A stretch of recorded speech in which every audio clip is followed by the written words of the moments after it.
Bruises were on my arms and back, from where he had shook me and then pushed me into something. He has also hit my little sister and Mom. But I don't think it is that serious. I am also going through what many other girls are, the stage where I let every little thing that people say about how I look affect me. I am trying to lose weight. I exercise a lot and try not to eat that much. My friends think I am borderline anorexic, but come on, I weigh 143 pounds and a waist size 7. I am not anorexic. Oh well, I know what is going on with my body. Okay, about the spiritual changes. In the very beginning of the book, I stated that I didn't have a religion, but preferably the knowing that there is a God and following my heart. But I have been getting closer to God and looking forward to youth group Wednesdays, and if I dare say, having a personal relationship grow between myself and Jesus. I was listening to Reliant K, then I fell to my knees and started crying. I let him into my heart and felt the burden being lifted off my shoulders. I have a brighter outlook on life, and am happier to be alive. It is different. I feel so gifted. I have been blessed in so many ways, and this pit stop called life in my path to eternity in heaven with God. June 30th, 2005. This prison cell that's called my life has tested me to the max.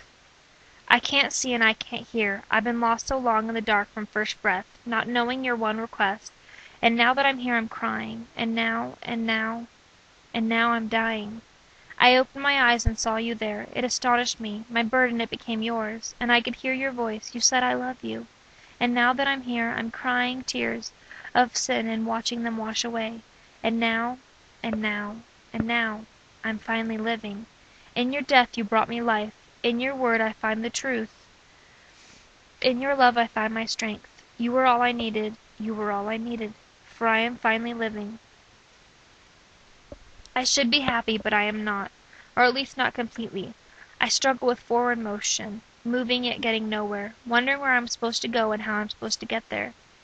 Despondency, melancholy, gloom, deflation, recession, slump, concavity, fuming, blazing, furious, raging, wrathful, irate, choleric, sulphurous, sultry, incensed, inflamed, enraged, exasperated, riled, vexed, galled, exasperated, edgy, snappish, umbrageous, envenomed, bleak, disconsolate, saturnine, captive, melancholy, ruthless, barbarous, wretched, forlorn, unstatic.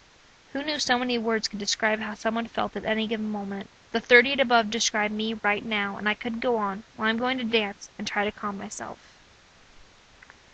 June 29th, 2005.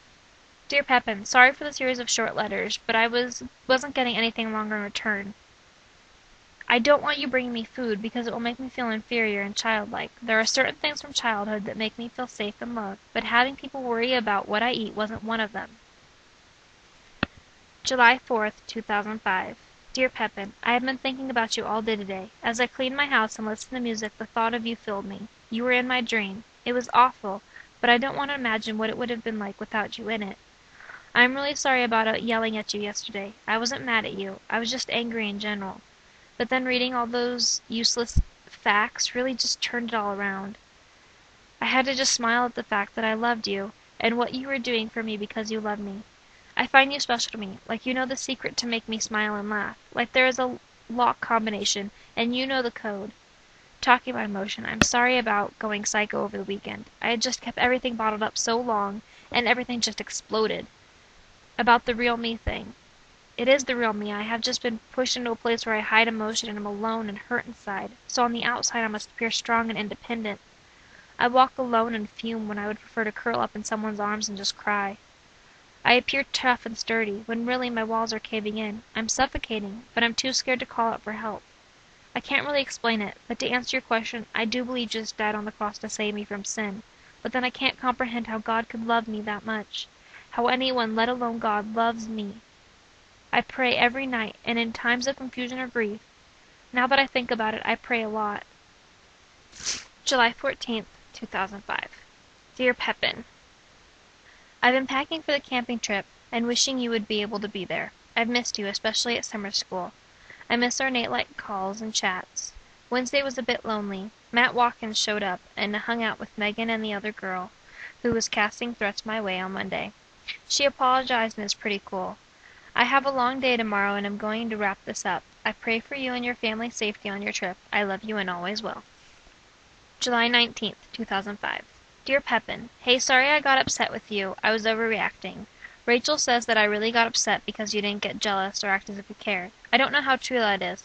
All I know is that I love and value our friendship and don't want small things getting in the way. Throughout all relationships there are speed bumps. They shake the car a little but don't stop the way to the final destination.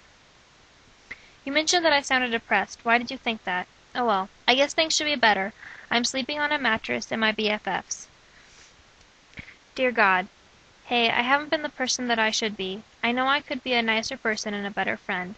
Please help me keep Miss Cheryl's talk with me. I thank you for the sun and trees, for the people who want to see me happy and try to get me there.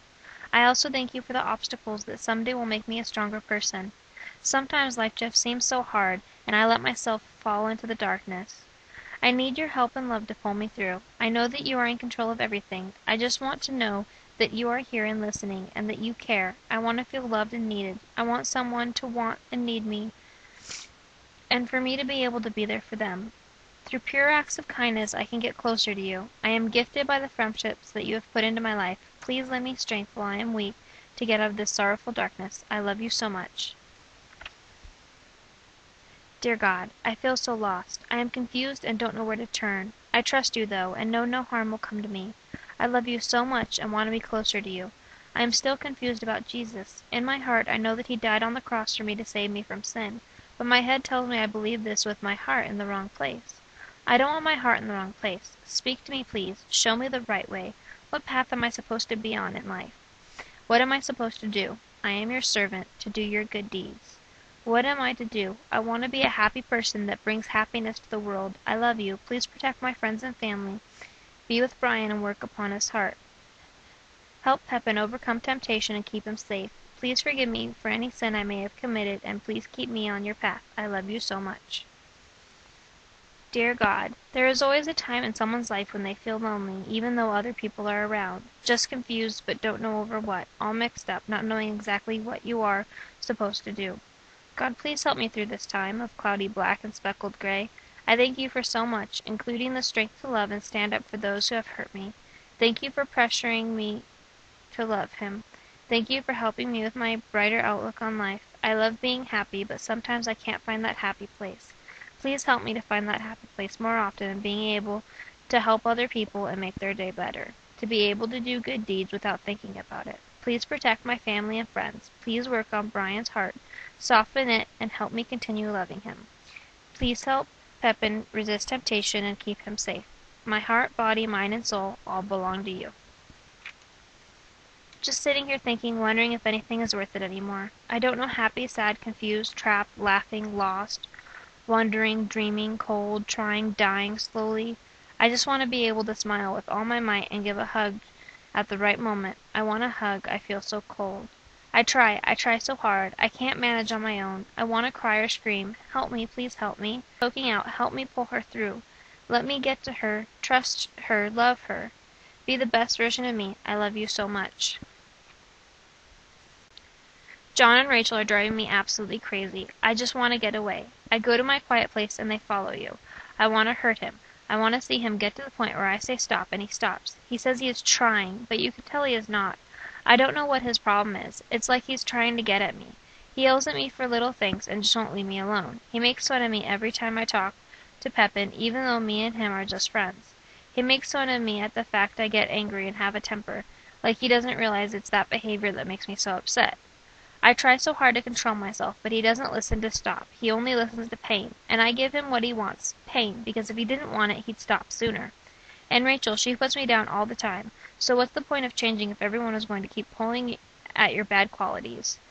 She does it till the bad quality is all that I am, all that I know. I can't rise above it if everyone is shoving it in my face and using it to bring me down. I just want to go away. I'm not wanted here. I never was. God, why is it so hard to breathe and to figure everything out? Who am I? Who is the person I am meant to be? Help me be a kinder, more loving person. Help me be truthful and be more open for love. Let me see that I can be loved because you have loved me all this time. I love you, God, and I need you. I need your help. Please show me the way. Show me the way to salvation. Open my heart to others. Work through me and help me conquer evil. I need you, and I always will. I love you so much, God. You are the air I breathe, and the lungs that take it in. Thank you for everything you have given me. Love, your child. If you could look inside my soul, you would know the acid tears I cry. You would know that when I laugh I am broken and distraught. You would know the smile false. If you could look through my eyes, you would see the torment, the demons that haunt my sleep, and the bruises that I cover. You would see them yell and fight. You would sink and cry. That's what you would do if you looked through these eyes. Dear Brian, I would like you to read this without getting angry or judgmental. I realize that this whole situation must be hard for you, but you also have to realize it is affecting the rest of the family. You act as if you aren't and haven't done anything wrong. You think you are so righteous and that everyone's below you. You wonder why I don't talk to you. It's because each time I open my mouth you yell at me. Then when I stay silent you yell at my mom, and she is upset. She turns around and yells at me. I want to know what can I do to please you. I am not going to be your slave or let you control me. I see what you are doing to Tanya. You are brainwashing her. You play mind games with her. You always yelling at us kids or mom. What happened to the daddy I loved? What happened to the man who loved and cared for my mom? You tell us we need to fix our problems. Man, you need to look in the mirror. I was a bastard and I am about to be one again. I know you are planning to leave me, Chris, and my mom, but know this. I will do everything in my power to ensure that Tanya does not end up with you. Stop yelling at me. Stop yelling at my mom. Stop pretending. Just stop. Mom thinks you have lost it, that you have gone psychotic. Please, don't destroy this family any more. Sincerely, your once loved daughter. 8/11/2005. Hello everyone. I am going to put in all the notes and letters in here to fill the gaps and bring everyone a better picture. They aren't in order because I do not know what order they go in. Here goes.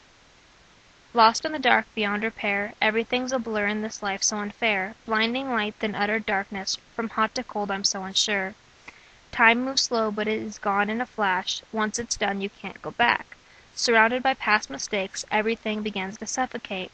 Spinning around in lost hopes, I can feel the breath that chokes, drowning slowly, losing now the only question why and how. A rose can signify so many things: accomplishment, grief, celebration, and the most well-known, love. A single rose can show affection in the deepest yet simplest way. I must resist temptation. The scars aren't only skin deep. I'll find another way to handle the pressure. I can get through this. I can be happy on my own. I know where I can go for help. It's okay to be upset, but it's not okay to take it out on yourself. You are an amazing person, and many people would cry if you were to mess up. Chase the nightmares away with prayers and memories. Your body is a temple of God. You must keep it righteous and clean. The outside is a mirror of the inside. Keep the outside clean and the soul righteous and dedicated to God. Resist temptation, no matter how strong. You know right from wrong. Do the right thing. Keep your head on straight and your mind clear. You are in control of your body, not it you. You are in control. Resist temptation. You are in control. You are in control. Finding the path that was lost in the dark. Seeing the sun for the first time. Walking a path unknown. Looking for something left unfound. Searching for answers. Dreaming memories. Finding faith. Looking at the same thing differently. Not wondering just how, but why. What it would be like to leave the world, leave the pressure and pain. Sometimes hate isn't a strong enough word, and sometimes love is too deep. It hurts inside. People say you have something wrong with you. They tell you you're nothing, and then say, I love you. Lies. I hear sounds, not quiet voices. Like I'll be sitting on the table putting on my shoes on, and I'll hear the sound like someone sent me an instant message. I'll look over and won't even be logged in. I'll feel weird and turn around or look behind me and something will be there. I'll turn around, then back, and it's still there. I close my eyes, then look, and it's finally gone. I feel when I'm alone, I'm not alone at all. I feel something is following me. So I run. But I feel it following me. I am not safe till I am inside. Then there is Fred. He is nice, but sometimes I fight with him. He lives in my head and gives me advice and motivation. I don't think there is anything wrong with me, so I don't tell anyone. My memory isn't that good. I will forget things and forget they ever happened. People say I lie, but I'm telling the truth. Few things make me happy, and many things make me sad. I can't cry. I finally got to cry this morning, and the tears wouldn't stop. Something always hurts, but I don't let it show. Headaches come and go. I want help, but I don't think anything is wrong. Sometimes something small inside me says you need to tell someone, but I push it off. I have nothing wrong with me. But I am trying to convince myself, or at least the rest of the world, leave me alone. I'm fine, really, I'm fine. Friday 19th of August was a lock-in at the church. It was a blast. We played a game called Trash Can. You all grab each other's hands